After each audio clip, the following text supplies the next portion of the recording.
En 1997, le Mossad nomme comme numéro 2 non pas un homme, mais une femme. Il s'agit d'Aliza Magen.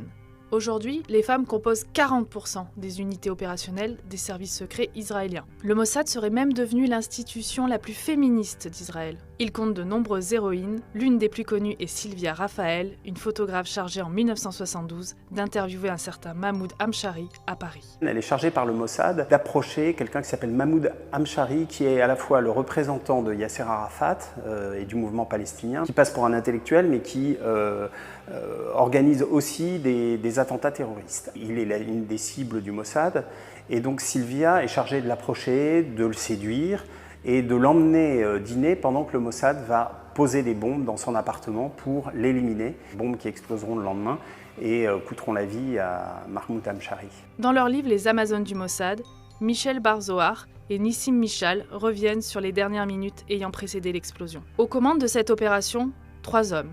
L'un, installé dans un café, les 2 autres dans une voiture. Un récit digne d'un film.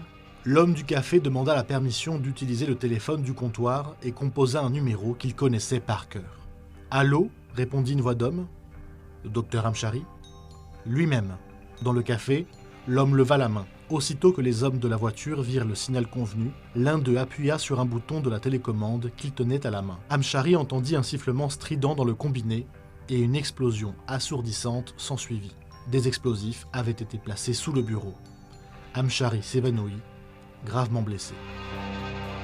Parmi les autres Amazones du Mossad que nous pouvons citer, Yola Reitman. Cette plongeuse professionnelle fut recrutée dans les années 1980 pour l'opération Brothers, un vaste sauvetage de juifs éthiopiens persécutés. Elle se fait approcher pour le Mossad pour monter une opération qui a été une opération spectaculaire du Mossad, puisqu'il s'agissait d'exfiltrer les falachas, ces juifs éthiopiens du Soudan qui étaient victimes d'une guerre civile absolument calamiteuse et tragique. L'État d'Israël voulait récupérer et faire sortir du pays ces juifs qui étaient martyrisés dans des camps de réfugiés dans des conditions horribles. Alors ce qu'elle va faire avec l'appui d'une équipe du Mossad, c'est créer un club de plongée factice qui recevra d'ailleurs des touristes du monde entier au Soudan, sur les côtes soudanaises. Cette base de plongée, quand ils ne font pas des stages de plongée avec des touristes, eh bien ça sert de base logistique pour exfiltrer des milliers et des milliers de réfugiés et derrière, plusieurs fois, l'armée soudanaise vient enquêter sur le centre de plongée. Ils mettent en avant Yola, qui effectivement peut démontrer qu'elle plonge. Il y a des touristes aussi qui témoignent qu'effectivement elle les a emmenés plonger. Et donc plusieurs fois, avant que le poteau rose soit découvert et que l'opération s'arrête, ils ont permis de faire un pont aérien entre le Soudan et Israël.